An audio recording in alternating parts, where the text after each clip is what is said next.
All right, we've gone through the 22 blank gun, and now today we're going to progress on to the 410.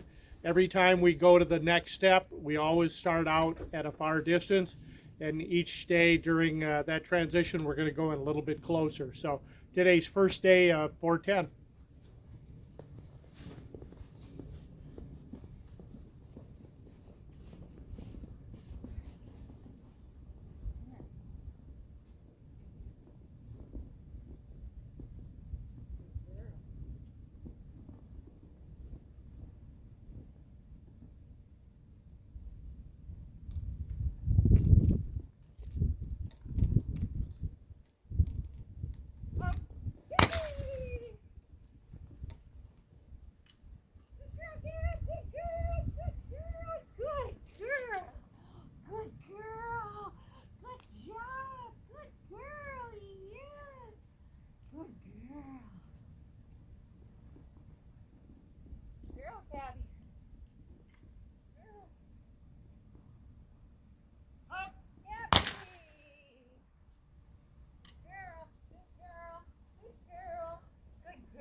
One more.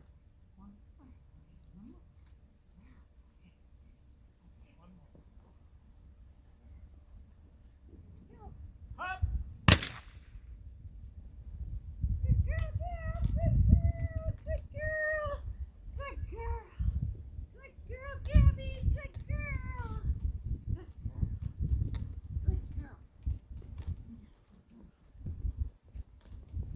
All right, so the 410 kind of went as we expected because we've taken our time to do this introduction. So we're going to spend a few days. We're going to gradually work in a little closer with the 410. Next step would be the 20 gauge. Good girl, Gabby. Good girl.